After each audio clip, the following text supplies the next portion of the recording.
From UFOs to psychic powers and government conspiracies, history is riddled with unexplained events. You can turn back now or learn the stuff they don't want you to know. A production of iHeartRadio.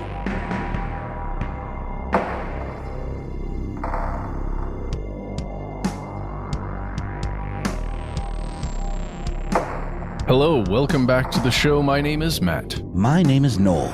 They call me Ben. We're joined as always with our super producer, Paul, Mission Control Decant. Most importantly, you are here, and that makes this the stuff they don't want you to know now. Fellow Conspiracy Realists, longtime listeners, we have been publishing some classic episodes that we hope you enjoy. As we have been on the road, we've been in a series of, well, you get in situations, but listener mail is one of our, I saw that face. Listener mail is one. We do. We're being diplomatic.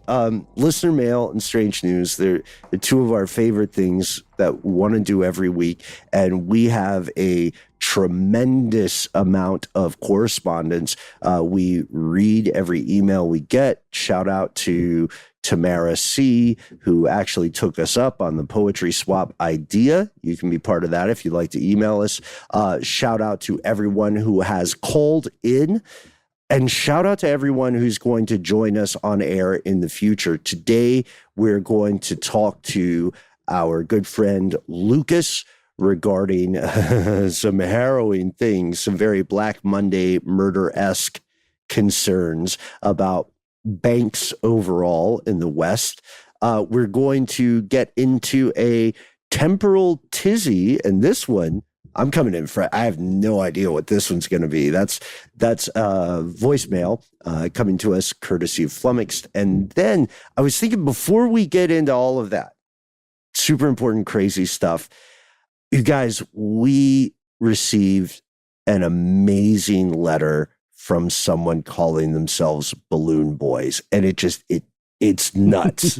It's nuts. Okay. So what do we say? Let's read it, and we can kind of, mosey through it and stop at points, because I think we'll all have some stuff to weigh in on here. This is revelatory. And honestly, I am surprised that we missed this part. So here we go. Balloon Boy writes in to say, "Hey all, I'm here to hopefully add a bit to the balloon discussion. If any part makes an episode, I realize my name is right there, but please refer to me as Balloon Boy." Let's stop there. What are we talking about? What's Balloon Boy talking about? Just a quick recap for anybody who missed that conversation. We're talking about the balloons that have been shot down by the United States government. The allegedly balloons, maybe, but definitely the one allegedly Chinese spy balloon that was initially shot down before all the other random balloons were shot down. Yeah, it was not too long ago. And Balloon Boy continues and says, "The U.S. scientific program is quite strong. We launch a surprising amount around the world at different times of year," talking about high altitude balloons, right? The kind of things that can leverage global weather patterns, right? To just float around the world. Balloon Boy continues, "Currently, our guys are out of the country as upper level winds are pushing east and will continue for another month or so, and then they'll flip and blow west." We got this correspondence toward the end of April. Balloon Boy says, "It's hard to imagine winds at 130,000 feet turn like that. Like they flip like that, but they do. This is part of the issue. The Chinese could only get this balloon over to us certain times of the year. And as this balloon has been floating a while, its altitude had degraded. Any attempts at controlling a balloon through propellers or jets are extremely limiting, as any weight added reduces float altitude. Therefore, these balloons are free floating."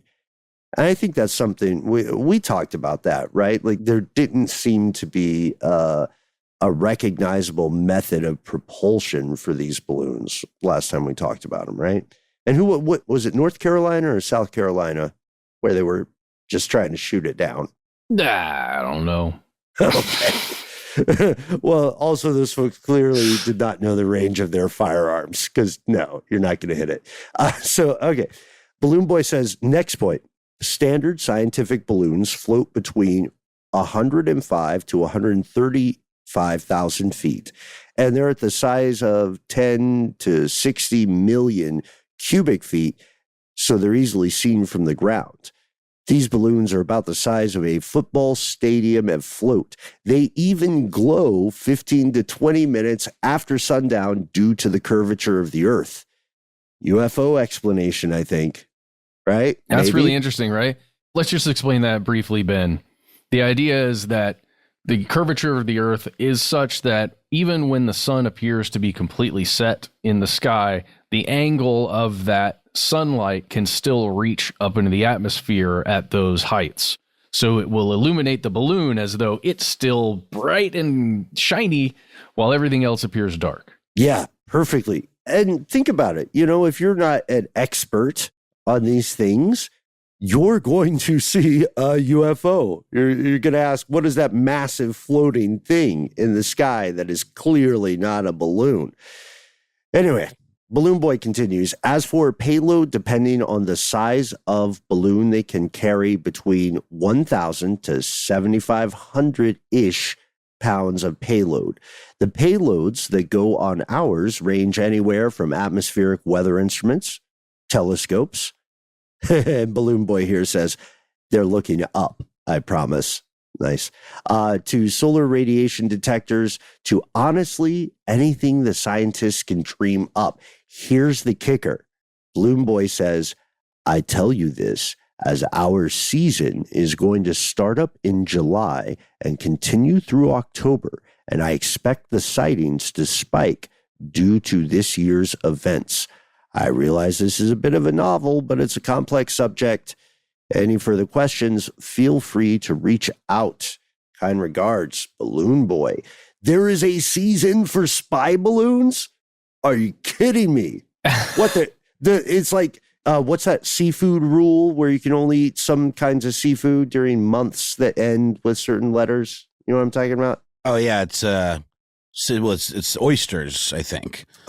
Specifically, like the certain, I think it's, yeah, what is it? R, right? Right. Yeah. I think you're right. Months that end with R. So wait, are high altitude spy balloons like the oysters of sky oysters? Yeah. They're sky oysters. Okay, cool. Now, let me clarify something here. Is Balloon Boy stating that these are spy balloons, or no? You're right. Like weather balloons, observation balloons. Well, I believe what Balloon Boy, who is writing from expertise here, I believe what Balloon Boy is saying is that on their end, on the U.S. side, these are scientific balloons, right? They're gathering data. They're observational. They're monitoring. Isn't that what China said they were doing too?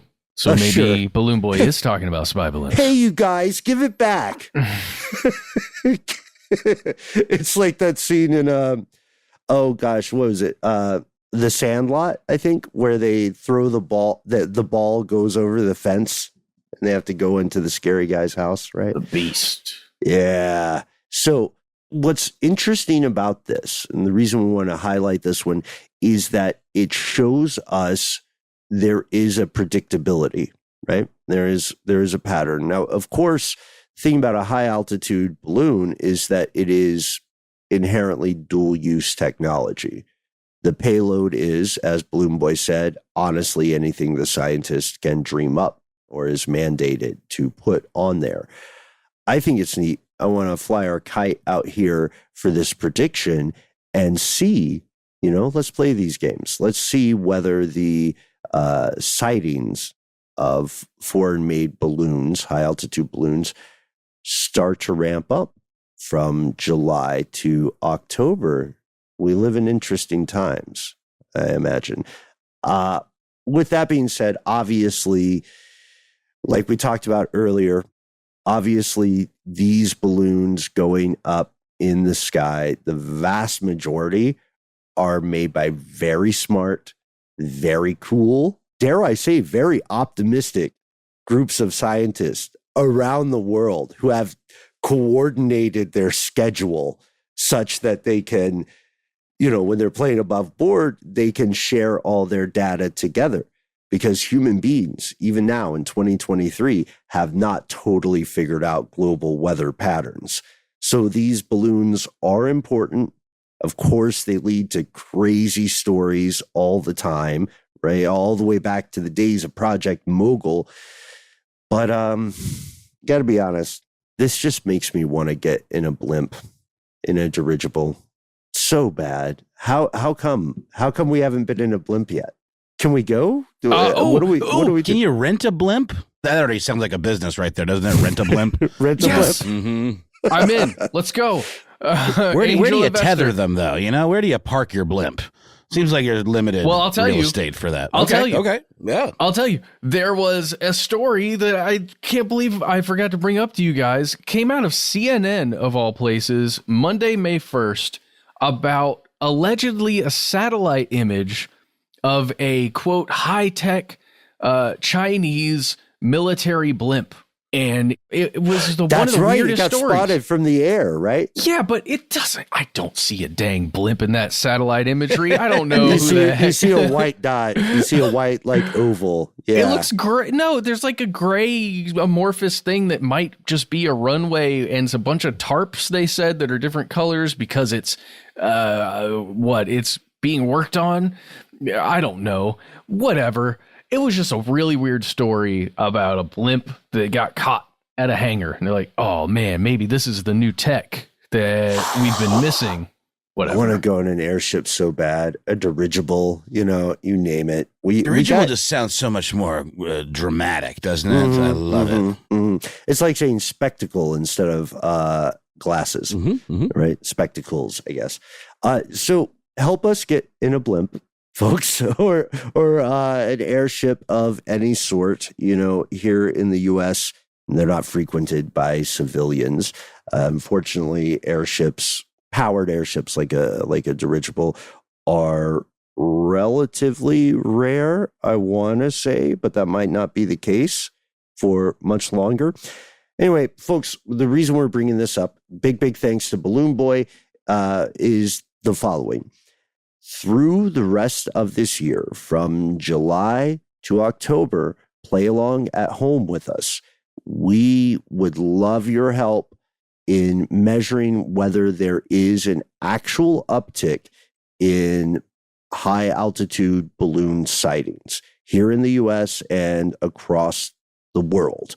Again, in all fairness, the vast majority of these are not weaponized surveillance. The vast majority are scientific surveillance, gathering meteorological data and so on.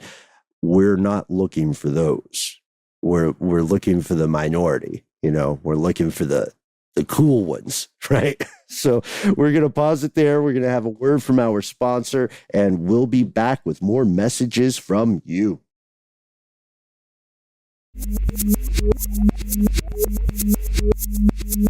And we're back. Guys, this isn't the voicemail that I told you I'm going to play, but I mentioned this person in our previous Strange News, and they left a very short message. I just wanted you guys to hear it before we is move this forward. Cadet? Mm-hmm.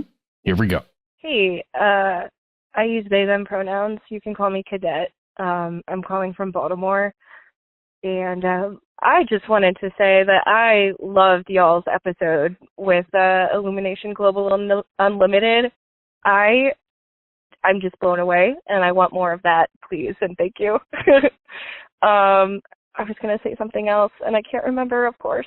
I just want you guys to know, at the end of every podcast, when you say it with me, stdwytk, I do it every single time.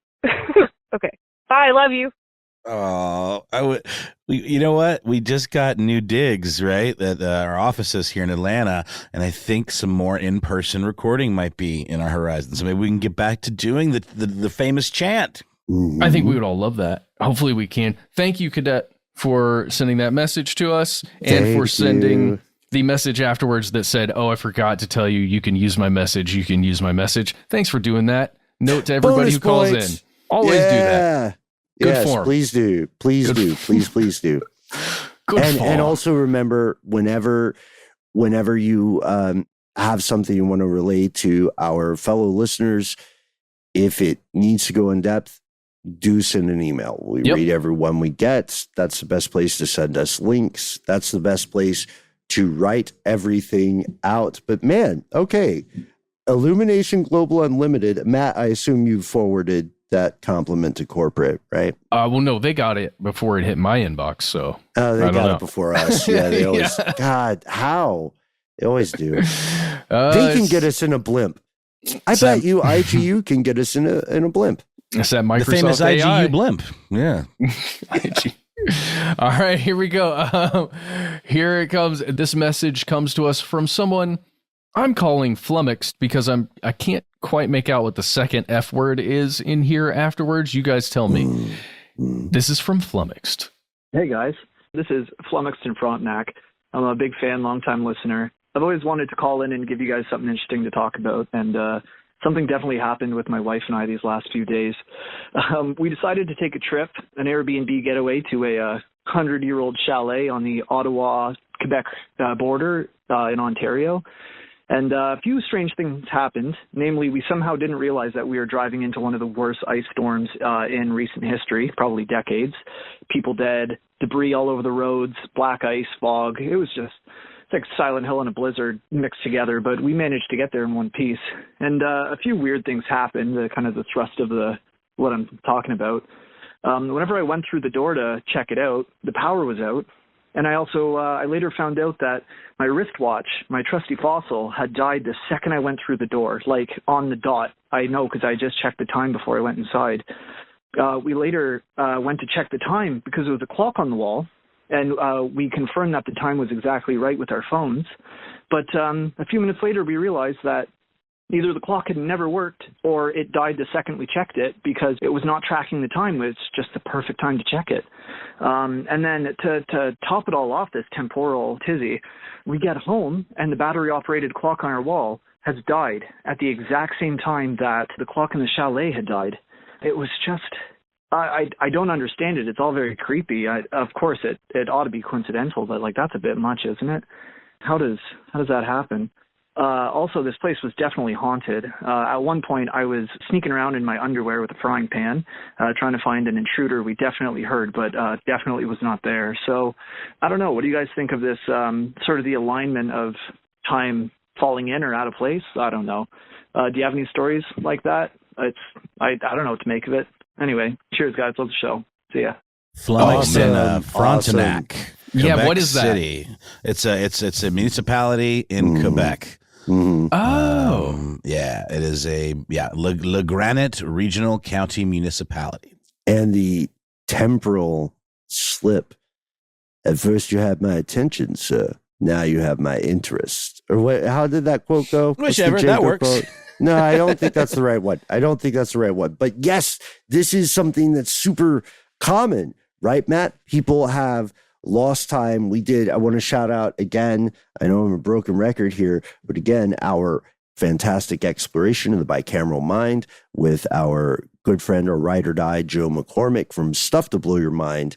There's a moment in there in the very beginning wherein Joe walks us through a thought experiment about driving, right? And how driving becomes a kind of self-hypnosis, which is absolutely true. And it's kind of distressing sometimes when we think through routine activities that we conduct and how our brains sometimes just decide this doesn't need to be on the books. We don't need receipts for this one, right? Dude, if you want to go super deep in that, go listen to the first season of Strange Arrivals. That's a whole other podcast you can search for right now.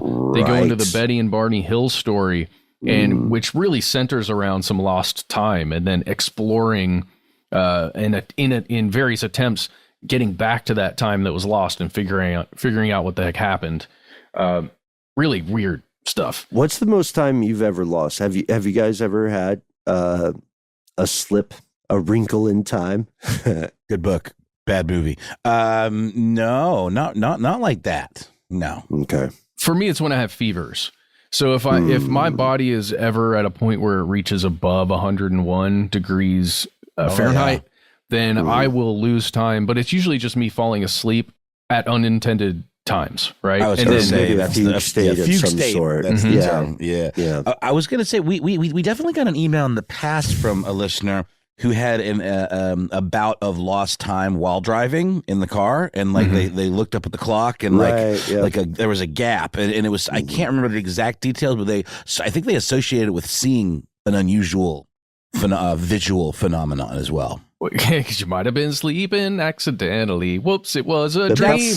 That's sort of where we landed, I believe, in that conversation. Because the hypnosis, just highway hypnosis, it can, especially at night when you're already a little bit on the edge of sleepiness, it can lull you into that, and then you kind of pop out of it, and you're like, whoa! It really is kind of a very jarring feeling. But Flummoxed is talking about something very different here. Oh yeah, yes, 100%. We are smashing time weirdness with potential haunting, right? Right. Which is, well, I'm really digging this because really we're talking about temporals. Huh? Oh, did you coin that? Did you just coin that? Holy cow. I love a portmanteau. You're also playing with time whenever you create a portmanteau, right? We're crunching the time together. Yeah, you're absolutely correct, dude. I cannot agree more. The idea that there may have been not self-hypnosis, but some sort of accordion folding, right? Of one second to the next. It's tricky because it also brings up so many questions. Like, Flummoxed, we have to ask you things about, for instance, the prevalence or lack of prevalence of deja vu experiences. We have to ask what other psychological variables may have come into play. And honestly, as weird as it sounds, man, I kind of want to know your HVAC situation because of infrasound. Oh, at the current house or at the chalet? Yeah, at the chalet. Yeah. Okay. Yes. That's interesting. But the power was out, right? So let's recap really fast. 100-year-old chalet that they entered during a massive ice storm. Okay. So energy, the exterior energy is already intense, right? The way you feel as a human moving through all of that energy and through all of that chaos, it's creating feelings already of maybe some dread, a little anxiety, stuff like that. Sure. You're getting primed. You're getting primed for sure, but there's also real physical energy out there, right? You're entering into this old place. And the moment you enter, you look down and your wristwatch stops. Now, look, I don't believe it necessarily, but let's just say in walking through that threshold, you're entering a time bubble of some sort, right? Because of whatever factors are occurring externally, because of the day, because of the exact time, there's some kind of confluence, as you said, folding of time together. You're actually entering in to a point when that chalet was occupied at that exact same time years and years and years ago, right? And maybe it happened for them at that exact same time too, right? What's a chalet? Like a fancy cabin? Like, what are we talking here? You know, that's a great question. I would call it a cabin of some sort. I always associate it with skiing, like a Swiss ski chalet. Well, you have to, you got to be careful with those terms, because the robber barons of old in the U.S. certainly had places they called cottages up in New England. Right. But they would not fit the average person's definition of a cottage. The idea of stopping time, too, it reminds me of the old story about the two school teachers who are visiting France, and they feel that they have slipped back in time. Sometimes this is called folie à deux, but I don't. What we're describing here, Flummoxed, does not sound like you experienced something hallucinatory, or it sounds like you're rationally introducing us to the variables. You're talking through what you know to be the facts. This doesn't look, this happens to way more people than one might assume, you know? Like also one of the questions to ask is, when is the last time you checked your watch before you walked in? Right? Like, do we know exactly? Did you watch the watch stop? Who watches the wristwatch? Whatever.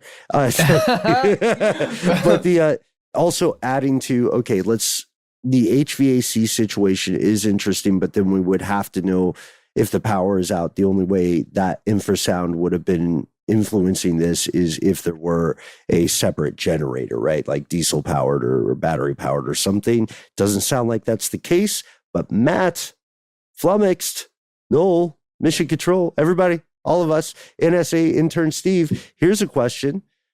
Ice storm, old place, old structure. You know what I mean? Just the physical force can create the whispers, right? Can create this sense of a presence and maybe create that sweet spot of infrasound. I don't know. Remember, have you read Pet Sematary, Ben? Mm-hmm. I've recently been going through, actually, first time I've ever subscribed to a Patreon for a Stephen King podcast called Just King Things. And they were talking, it's freaking great if you're into that. They're going through every single one of King's books in publication order. And there's a line when Judd Crandall takes Lewis Creed to the Pet Cemetery for the first time. And he says, you know, if you hear something that sounds like whispers or laughter, it's just the loons. And I bet you they got some loons over there in Canada too, right? Don't they have loonies, like bills that have loons on them that are called that? I'm just saying. It just made me think of that. The idea of mistaking certain things for certain sounds, and you know, being in some way mystical or whatever. And loons are a very eerie sounding shriek. Oh yeah, for sure. Guys, I want to get back just quickly to wristwatch stops. You're in the chalet. It feels like it's haunted. It's weird. You notice the wall clock. Oh wait, the wall clock is actually working because according to my iPhone, it's the correct time. Oh wait, no, it wasn't the correct time. We just looked at it at the broken time somehow. We get home from the chalet and the wall clock in our house is stopped at the exact same time that the wall clock at the chalet was stopped. Guys, that's why I said some kind of temporal, or you know, it's if you enter the chalet and time is messed up, that's one thing because it's the chalet, it's a bubble there. But what if it's something with the ice storm itself? As that energy moved through, it caused something to occur. Magnetic anomaly of some kinds, Or I like it. I don't know. It could be bigger, right? It could be the storm related. Ice storm, you storm, we all freeze in a time storm is what I'm saying. So you're on fire today, Matt. You're on fire. I'm digging it. I don't know. It's weird stuff. I want to hear more from anybody out there who's experienced something like this. Please let us know. We'll tell you how to contact us at the end. But for right now, we're going to take a break, hear a word from our sponsor, and we'll be right back with more listener mail.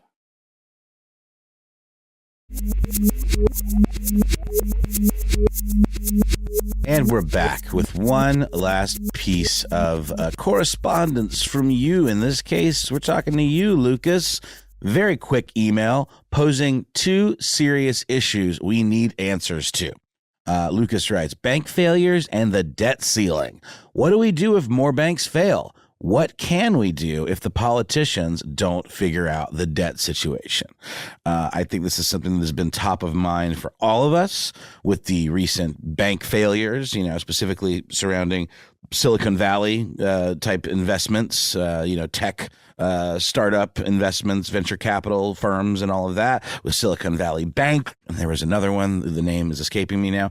But we also recently had a failure of another regional bank called First Republic Bank. And this is a big deal because I believe this is the second largest bank failure in the history of this country. Their stock essentially went down to zero. JP Morgan swept in and bought them up, you know, propped up the deposits, essentially. I believe invested like several billions of dollars, or basically replaced some of the deposits that were removed when there was this run on the bank for some of the very reasons that we're talking about. And that is where a banking crisis comes from. It's the actions of people. There's instability, there's problems with the market, there is a lack of trust, a lack of confidence in the banking system, which causes an absolute kind of situation of pandemonium where you start hearing tell that people are pulling out their money, and then you go and do the same thing, and then all of a sudden the banks don't have enough money to cover what they should be able to cover. And I want to just read a quote from an AP article by Ken Sweet. He does a really good job of laying out the complexities of where a banking crisis really comes from. But I thought a quote from a banking expert by the name of Chris Caulfield with West Monroe, who's worked with a lot of regional banks. And let's make no mistake, we're talking at this point specifically about regional banks. And he had this to say: the underlying issue, particularly at these banks, is their asset and deposit mix isn't sustainable. Deposits keep running out the door, or banks are having to pay hefty prices for them. So basically, they, what they have invested in is not in line with the money that others have in the bank. So if there's a run on the bank and everyone takes their money and runs, if they don't have enough actual investments in other interests, whether it be property or what have you in their portfolio, then they're screwed. Yeah, it's massively troubling, and Lucas sends us some great correspondence all the time. So thank you, man. This is a conversation that occurs in multiple versions in a lot of back rooms right now, probably as you're listening to this. Noel, one thing that's really interesting, you pointed out First Republic became the second biggest bank failure on the heels of the SVB collapse, which was going to be the second biggest bank failure, right? Yeah. So that was just not too long ago. I think we were on the road in Texas or California or somewhere, and we got some news about this. The question that everybody has on their mind really is similar to your question about diversification. So First Republic committed the same kind of Icarus sin that the SVB committed, which is their clients, their customers, were often well over the federally insured, what's that limit, $250,000 US? They were well over the FDIC insurance limit, and they weren't, to your point, they weren't diversified. And First Republic also doesn't seem as though it distributed its eggs in multiple baskets. It's scary to think about, because so much of investment is sort of weaponized psychology, right? It's confidence. The system only works so long as everyone agrees it works, like the painted lines on pavement on the interstate. It's weird to think about, you guys. I sorry, I don't mean to jump in, Ben. Okay. Just speaking on that limit, the FDIC limit for insured money deposits in accounts, right, of $250,000. So if you're an individual like any of us or you listening, you probably won't ever have to worry about your money sitting in a bank if FDIC is still in place and it still has enough money in those giant accounts to help people out if there's a massive run on major banks and major banks fail. If that holds up, then we're good to go. If you have way more money than that, then obviously you got to move that money around to separate banking institutions so you never go over that limit, right? That's one thing you could do. I was reading just today, actually this morning, about making sure just what you said, Noel, move your money into separate investment accounts if you go over that $250K limit.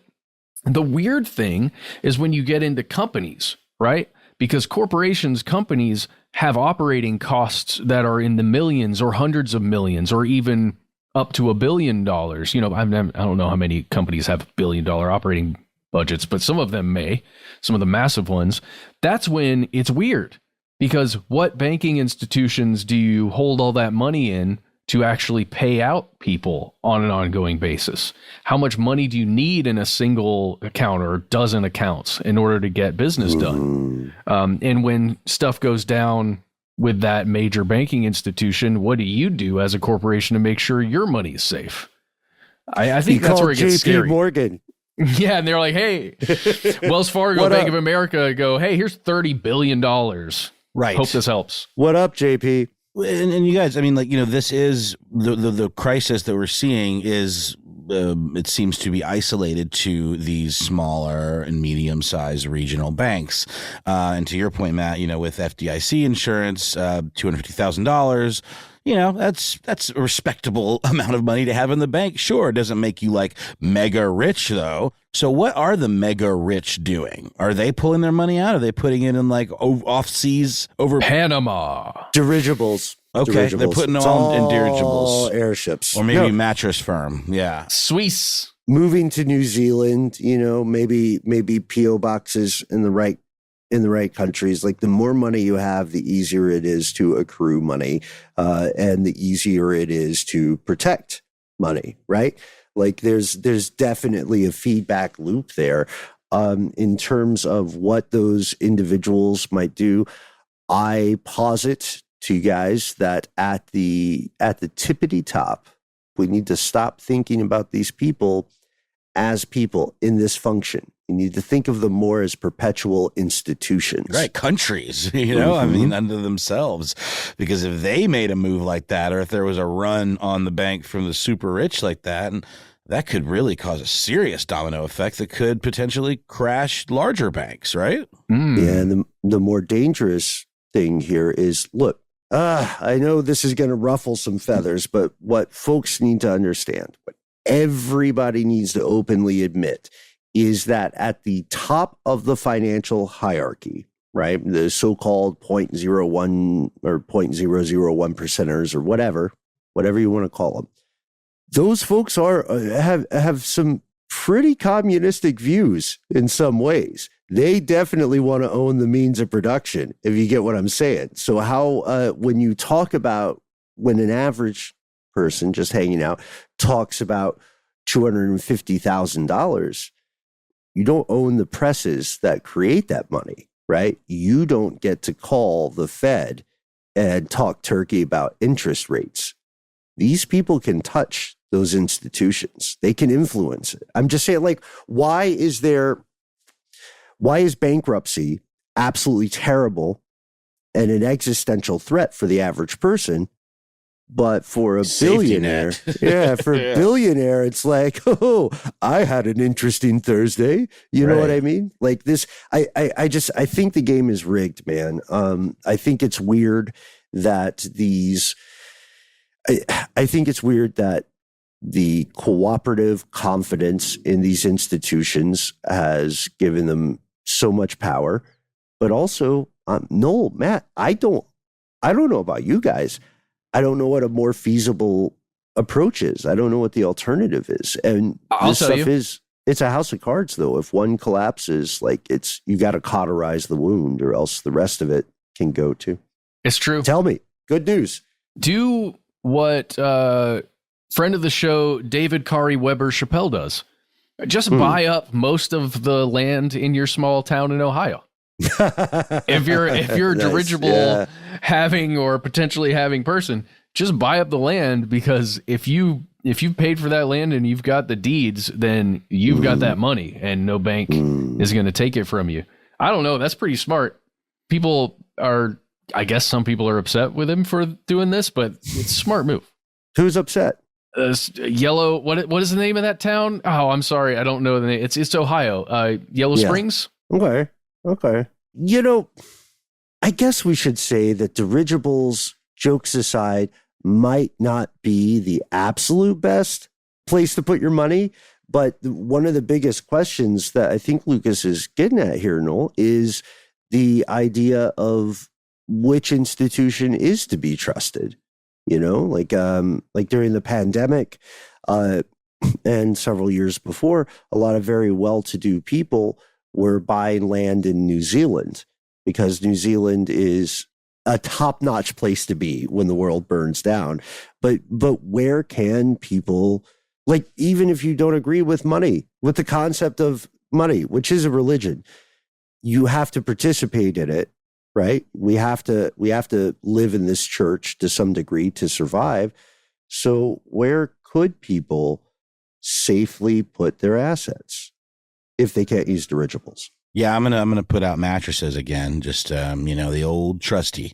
Perhaps a safe of some sort might be a little more dependable, but I don't know, man. Ammunition and MREs.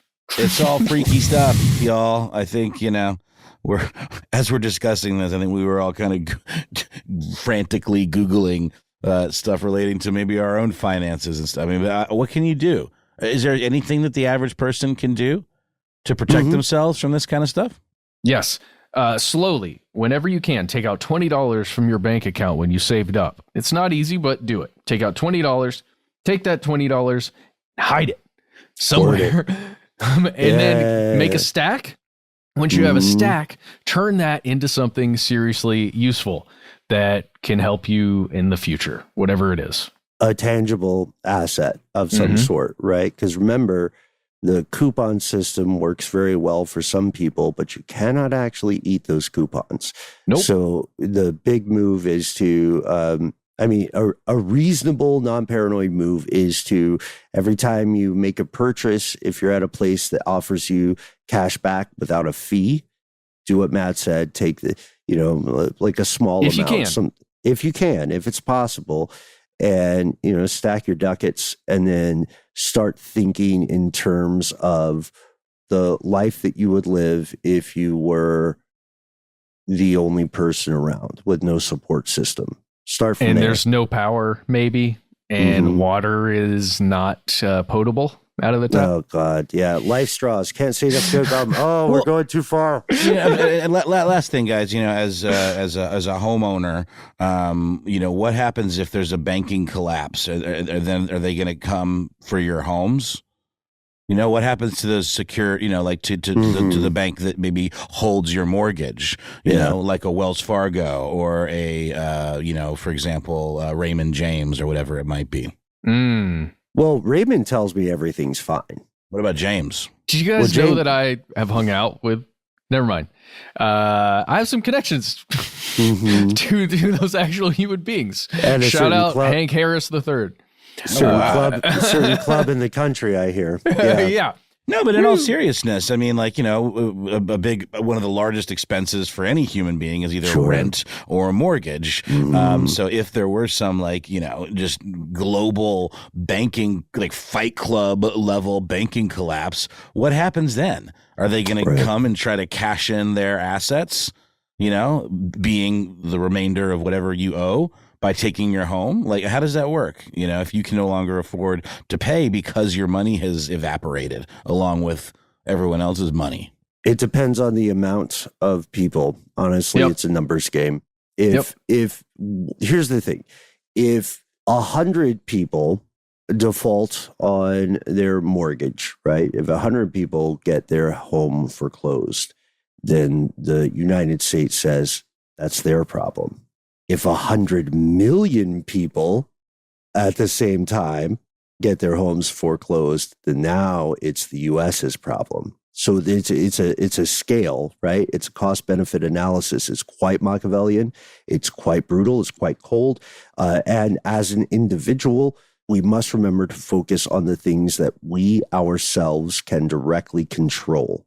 That's the power you have. So, like in the situation you're talking about, the homeowner doesn't mess up at all, right? The bank messes up. Or maybe there's some ill wind abroad, right? Even to the point of like weaponized like financial warfare, which is definitely happening, right? That's what sanctions are all about. In that case, there usually is going to be, especially post 2008, there's usually going to be some kind of legal redress that you can make and say, hey, it's not me. It's this bank. I did the right thing. And that's where you'll have something like a JP Morgan or other large financial entities scoop in and say, don't worry, everything's fine. Keep driving between the lines and just keep paying your mortgage on time. And we'll take care of all the stuff backstage. But the scary point about this is that only works up to a certain threshold. So if we're talking about the threshold where the whole casino closes, that's a very different story. I don't know. I don't want to get too apocalyptic. It's a nice day outside. We're heading into the weekend. Indeed. So maybe put a pin in this one for today and stop doom scrolling, everybody. There we go. Because we were like doom scrolling in our three heads.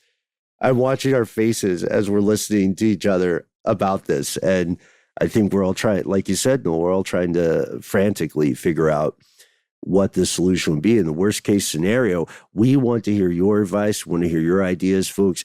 Thanks to Lucas, thanks to Cadet, thanks to Flummoxed, thanks to Balloon Boy, thanks to everybody who has taken the time to join the show and be a part of stuff they don't want you to know. If you want to take a page out of their book, we have tons of ways to contact us. As long as the lights are on, before we get black bagged, you can find us online. Boy, can you ever. We're Conspiracy Stuff on Twitter, YouTube, and Facebook, where we have our Facebook group. Here's where it gets crazy. Get in on the conversation there in real time. We are Conspiracy Stuff Show, however, on Instagram and TikTok.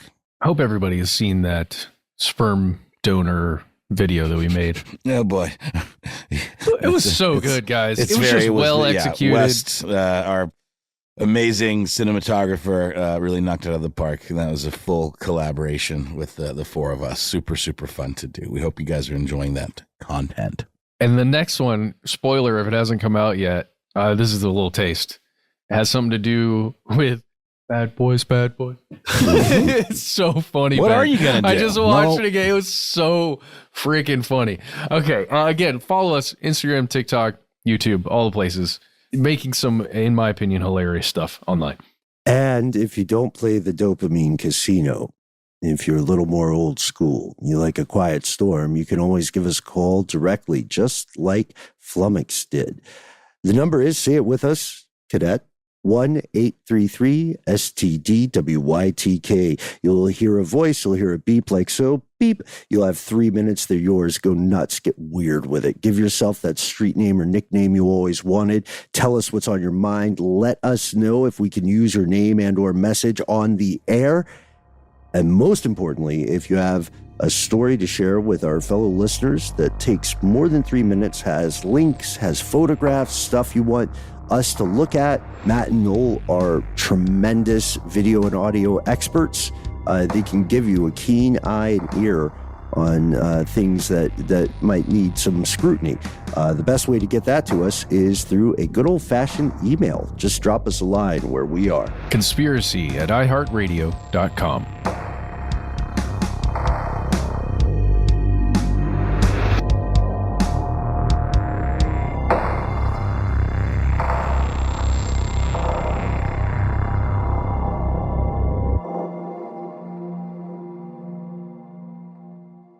Stuff They Don't Want You to Know is a production of iHeartRadio. For more podcasts from iHeartRadio, visit the iHeartRadio app, Apple Podcasts, or wherever you listen to your favorite shows.